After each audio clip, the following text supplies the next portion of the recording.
आपका स्वागत है अपने प्यारे से YouTube channel real education class 10th में। मैं आशा करता हूँ दोस्तों आप सभी अच्छे होंगे और अपना पढ़ाई अच्छे से कर रहे होंगे। प्यारे बच्चों, आज के वीडियो में हम लोग जानेंगे क्लास 10th का पॉलिटिकल साइंस, जिसका चैप्टर नंबर 1 है लोकतंत्र में सत्ता की सरदारी। लोकतंत्र में सत्ता की सरदारी, आज हम लोग इसका पूरा ऑब्जेक्टिव क्वेश्चन करेंगे। ऑल ऑब्जेक्टिव क्वेश्चन, ठीक है ना प्यारे साथियों। इससे जितना भी ऑब्जेक्टिव क्वेश्चन बन सकता है मैं पूरा का पूरा बना के लाया हूँ। तो आप इस वीडियो को शुरू से लेकर अंत तक बने रहिए, क्योंकि इसमें पूरा का पूरा वीवीआई ऑब्जेक्टिव क्वेश्चन है, जिसमें से 5 नंबर आपका पक्का है, ठीक है ना। 5 को ऑब्जेक्टिव इससे पूछा जाता है। किसी भी बोर्ड एग्जाम में आप देख लीजिएगा, लोकतंत्र में सत्ता की सरदारी से कुल 5 सब्जेक्टिव क्वेश्चन पूछे जाते हैं। इससे ज़्यादातर सब्जेक्टिव क्वेश्चन पूछे जाते हैं, 3-4 सब्जेक्टिव क्वेश्चन पूछे जाते हैं। तो सब्जेक्टिव क्वेश्चन का भी वीडियो आपको बहुत ही जल्द मिल जाएगा। आज के वीडियो में हम लोग जानेंगे लोकतंत्र में सत्ता की सरदारी का ऑब्जेक्टिव क्वेश्चन, जिसमें कितना 5 नंबर फिक्स हो जाएगा। तो आप सभी से निवेदन है कि आप इस क्लास को शुरू से लेकर अंत तक बने रहिएगा। अगर आप हमारे चैनल पर नए हैं तो चैनल को सब्सक्राइब कर दीजिएगा और साथ में बेल आइकन को भी ऑल पे सेट कर दीजिएगा, जिससे आने वाली वीडियो का नोटिफिकेशन सबसे पहले आप तक पहुंचे।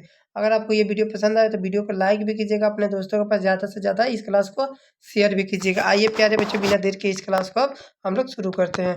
देखिए, आपका प्रश्न संख्या 1 है लोकतंत्र में सत्ता की सरदारी का। प्रश्न संख्या 1 क्या कह रहा है कि भारत में कहाँ औरतों के लिए आरक्षण की व्यवस्था है। जो भारत देश है वहाँ पे औरतों के लिए, लेडीज के लिए, वुमेन के लिए कहाँ पर आरक्षण की व्यवस्था है।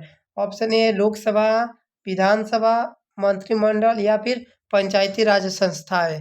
कहाँ पर भारत में कहाँ पर औरतों के लिए आरक्षण की व्यवस्था है। तो याद रखिएगा, भारत में औरतों के लिए पंचायती राज संस्था में क्या है, आरक्षण है। कहाँ पर है, पंचायती राज संस्था में। ऑप्शन डी आपका सही जवाब हो जाएगा।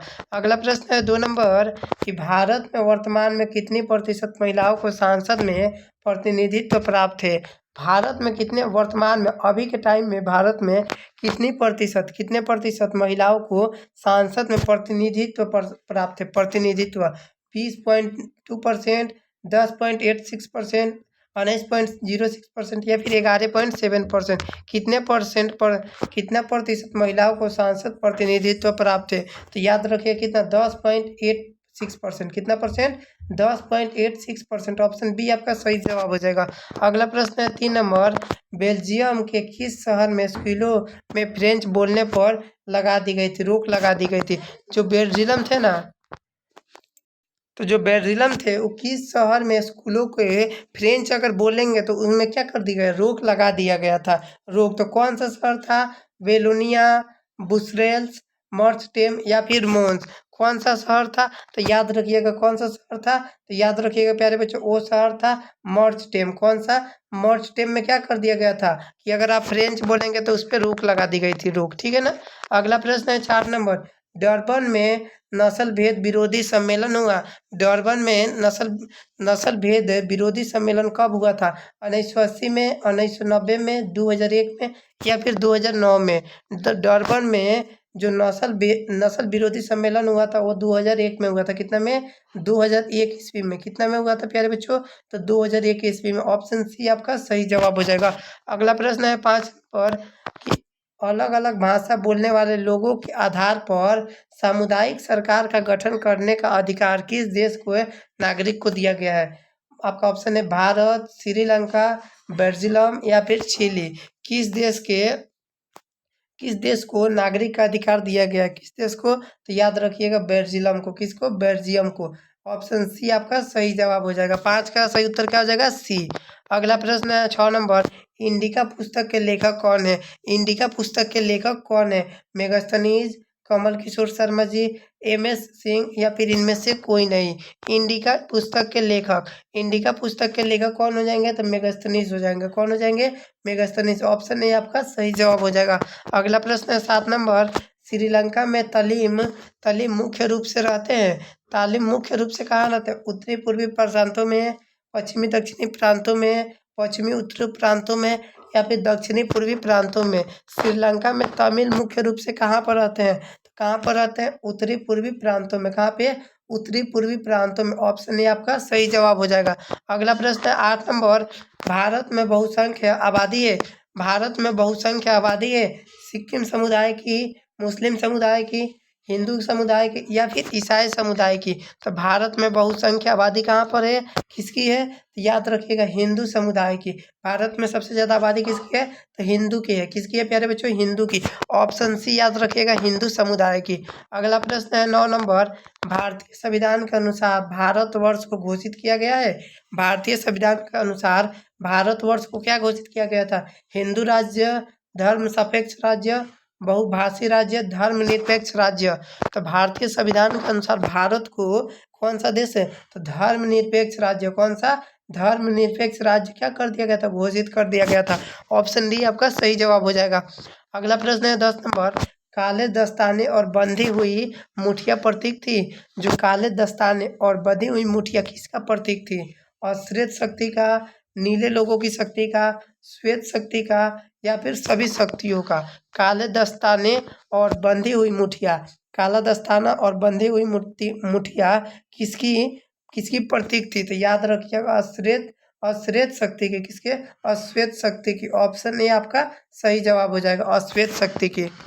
अगला प्रश्न है 11 नंबर, कि अमेरिका में अश्वेत शक्ति आंदोलन उग्र रूप से कब हुआ था, कब उभरा था? 1950 में, 1970 में, 1965 में, या फिर 1966 में? तो अमेरिका में अश्वेत शक्ति आंदोलन उग्र कब उभरा हुआ था?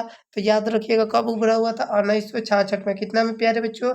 1966 याद रखिएगा। कितना में? 1966 में। ऑप्शन डी आपका सही जवाब हो जाएगा। प्रश्न संख्या 12 है, बिहार की साक्षरता है, बिहार की साक्षरता कितने प्रतिशत है? 40%, 47%, 49% या फिर 50%? बिहार की साक्षरता, तो बिहार की साक्षरता कितनी प्रतिशत है? याद रखिएगा 47, 47। कितना प्रतिशत? 47%। ऑप्शन बी आपका सही जवाब हो जाएगा। 47% क्या है? बिहार की साक्षरता है। अगला प्रश्न है 13 नंबर, इनमें किस संस्था में महिलाओं को 50% आरक्षण प्रदान किया गया है? लोकसभा में, स्थानीय पंचायती राज संस्था में, विधानसभा में, या फिर राज्यसभा में? किस संस्था में महिलाओं को 50% तक आरक्षण प्राप्त हुआ है? तो याद रखिए किसमें? स्थानीय पंचायती राज व्यवस्था में। किसमें? स्थानीय पंचायती राज व्यवस्था में क्या हुआ था? महिलाओं को 50% आरक्षण मिला हुआ है। ऑप्शन बी आपका सही जवाब हो जाएगा। प्रश्न संख्या 14 है, प्रश्न संख्या 14 है, निम्नलिखित देशों में किसे धार्मिक एवं जातीय पहचान के आधार पर व्यापक रूप से विखंडन का परिमाण भुगतना पड़ा? विखंडन का परिमाण भुगतना पड़ा। भारत को, नीदरलैंड को, युगोस्लाविया को, या फिर बेल्जियम को? तो 14 का राइट आंसर क्या हो जाएगा प्यारे साथियों? याद रखिएगा युगोस्लाविया को। किसे? युगोस्लाविया को। ऑप्शन सी हो जाएगा आपका सही जवाब। 14 का राइट आंसर क्या हो जाएगा? Option C. अगला प्रश्न है 15 नंबर, भारत में सर्वप्रथम नगर निगम की स्थापना की गई थी। किसके कहाँ पर की गई थी?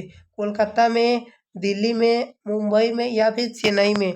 भारत में सबसे पहले नगर निगम की जो स्थापना हुई थी वो कहाँ पर हुई थी? भारत में पूछा गया है। तो चेन्नई में। कहाँ पर? चेन्नई में। ऑप्शन डी आपका सही जवाब हो जाएगा। चेन्नई में सबसे पहले नगर निगम की स्थापना की गई थी। अगला प्रश्न 16 नंबर, कि सत्ता की साझेदारी की एक अनूठी एवं सर्वोत्तम प्रणाली किस देश में विकसित हुई है? किस देश में विकसित हुई है? नेपाल में, बेल्जियम में, श्रीलंका में, या फिर भारत में? तो सत्ता की साझेदारी की एक अनूठी और सर्वोत्तम प्रणाली किस देश में विकसित की गई है? तो वो देश है बेल्जियम। कौन सा देश है? बेल्जियम। ऑप्शन बी आपका सही जवाब हो जाएगा। बेल्जियम देश में अंगूठी एवं सर्वोत्तम प्रणाली देश को विकसित की गई है। अगला प्रश्न है 17 नंबर, निम्नलिखित व्यक्तियों को कौन सा लोकतंत्र में रंगभेद के विरोधी नहीं थे? रंगभेद के विरोधी नहीं थे। किंग मार्टिन लूथर को, महात्मा गांधी जी को, ओलंपिक धावक टॉमी सिमर्थन एवं जॉन कार्ल्स को, चेड डुगी को? निम्नलिखित में कौन से व्यक्ति को लोकतंत्र में रंगभेद की विरोधी नहीं थी? रंगभेद की विरोधी नहीं थी। तो याद रखिएगा जेड गुंडी को। किसे? जेड गुंडी को। ऑप्शन डी आपका सही जवाब हो जाएगा, जेड गुंडी को। अगला प्रश्न है 18 नंबर, भारतीय भारतीय संविधान के बारे में इनमें से कौन सा कथन सही है? भारतीय संविधान के बारे में निम्नलिखित में कौन सा कथन सही है? यह धर्म के आधार पर भेदभाव की मनाही करता है। यह एक धर्म को राजकीय धर्म बनाता है। सभी लोगों को कोई भी धर्म मानने की आज़ादी देता है। किसी धार्मिक समुदाय में सभी नागरिकों को बराबरी का अधिकार देता है। तो संविधान के बारे में इनमें से कौन सा कथन जो है वो गलत है? तो कौन सा कथन गलत है? सभी लोगों को कोई धर्म मानने का आज़ादी देता है। कोई भी धर्म मानने का आज़ादी देता है, ये कथन क्या है? आपका गलत है, यानी कि सी नंबर आपका सही जवाब हो जाएगा। अगला प्रश्न है 19 नंबर। सत्ता में साझेदारी के प्रमुख कारण इनमें से कौन नहीं है? कौन सा प्रमुख कारण नहीं है? राष्ट्र की एकता का अखंडता के लिए, फिर राष्ट्रीयता की राजनीतिक व्यवस्था में अस्थायित्व के लिए, अधिक से अधिक लोगों तथा समूहों को सत्ता में जोड़ने के लिए, सरकार की निर्धारित कार्यकाल पूरा करने के लिए। तो कौन सा सत्ता की साझेदारी में प्रमुख कारण नहीं है? तो याद रखिएगा, अधिक से अधिक लोगों को समूह तथा साझेदारी में जोड़ने के लिए। ऑप्शन सी इसका भी सही जवाब हो जाएगा। कौन सा हो जाएगा? ऑप्शन सी आपका सही जवाब हो जाएगा। प्रश्न संख्या 20 से देखिएगा कि सत्ता की साझेदारी की अधिधायिक अवस्था कहाँ पर पड़ती है? कहाँ पर पड़ती है? प्रत्येक लोकतांत्रिक राज्य में, क्षेत्रीय विभाजन वाले बड़े राज्य में, या फिर क्षेत्रीय विभाजन वाले छोटे राज्य में, जाति भाषा क्षेत्र संप्रदाय के आधार पर बटे हुए समाज में। तो कहाँ पर सत्ता की साझेदारी की अधिक आवश्यकताएं कहाँ पर पड़ती है? कहाँ पर पड़ती है? तो याद रखिएगा कहाँ पर पड़ती है? जाति भाषा क्षेत्र, ऑप्शन डी क्या हो जाएगा? जाति भाषा क्षेत्र समुदाय के आधार पर क्या होता है? समाज में। ऑप्शन डी आपका सही जवाब हो जाएगा। याद रखिएगा 20 का सही जवाब ऑप्शन डी हो जाएगा। अगला प्रश्न है 21 नंबर। इनमें सत्ता की साझेदारी एक सही लाभ क्या है? सत्ता की साझेदारी का एक सही लाभ क्या है? तो याद रखिएगा कौन सा है? निर्णय लेने की प्रक्रिया में अनावश्यक, निर्णय लेने की प्रक्रिया में अनावश्यक विलम्ब। कौन सा हो जाएगा? ऑप्शन डी आपका सही जवाब हो जाएगा। प्रश्न संख्या 22 से अमेरिका में चलाए गए नागरिकों का अधिकार आंदोलन का मुख्य उद्देश्य क्या था? जो अमेरिका में चलाया गया था नागरिक अधिकार का आंदोलन, उसका मुख्य उद्देश्य क्या था? नस्ल आधारित भेदभाव मिटाना, धर्म आधारित भेदभाव मिटाना, क्षेत्र आधारित भेदभाव मिटाना, या फिर भाषा आधारित भेदभाव मिटाना। तो अमेरिका में चलाए गए नागरिक अधिकारों का आंदोलन का मुख्य उद्देश्य क्या था? तो उसका मुख्य उद्देश्य क्या था? नस्ल आधारित भेदभाव मिटाना। जो नस्ल के आधारित भेदभाव है उसको मिटा देना, खत्म कर देना। ऑप्शन ए आपका सही जवाब हो जाएगा। अगला प्रश्न है 23 पर। भारत की वित्तीय राजधानी क्या कहलाती है? भारत की जो वित्तीय राजधानी है वो क्या कहलाती है? पटना, दिल्ली, मुंबई, या फिर चेन्नई। तो भारत की वित्तीय राजधानी क्या कहलाती है? मुंबई। क्या कहलाती है प्यारे साथियों? मुंबई। ऑप्शन सी याद रखिएगा सही जवाब हो जाएगा। अगला प्रश्न है श्रीलंका में बहुसंख्य समुदाय की भाषा है? बहुसंख्य समुदाय की भाषा है हिंदी, तमिल, या फिर सिंहली। ऑप्शन डी है फ्रेंच। तो कौन सी बहुसंख्य समुदाय की भाषा है? कौन सी बहुसंख्य समुदाय की भाषा है? तो सिंहली। क्या हो जाएगा? सिंहली। ऑप्शन सी आपका सही जवाब हो जाएगा। अगला प्रश्न है 25 नंबर। ये प्रश्न संख्या लास्ट है कि 15वीं लोकसभा में महिलाओं सदस्य की कुल संख्या कितनी थी? जो पहला 15वीं लोकसभा में महिलाओं की सदस्यों की कुल संख्या कितनी थी? 25, 35, 59 या फिर 65। तो 15वीं लोकसभा में महिलाओं की कुल संख्या कितनी थी? 59 को थी। कितना को? 59 को। ऑप्शन सी याद रखिएगा सही जवाब हो जाएगा 59। प्यारे साथियों, ये आपका 25 पीवीआई ऑब्जेक्टिव क्वेश्चन थे जो आपके बोर्ड एग्जाम 2026 के लिए बहुत ही महत्वपूर्ण है। इसी में से प्रश्न आपको 5 से 7 को क्वेश्चन ऑब्जेक्टिव पूछा जाएगा। तो आप इसका पीडीएफ नोट्स ले लीजिएगा। आइए बताते हैं प्यारे साथियों पीडीएफ नोट्स इसका कैसे मिलेगा। तो आप सबसे पहले इस वीडियो को लाइक कर दीजिए। लाइक करके चैनल पे अगर नए हैं तो चैनल को सब्सक्राइब कर दीजिए।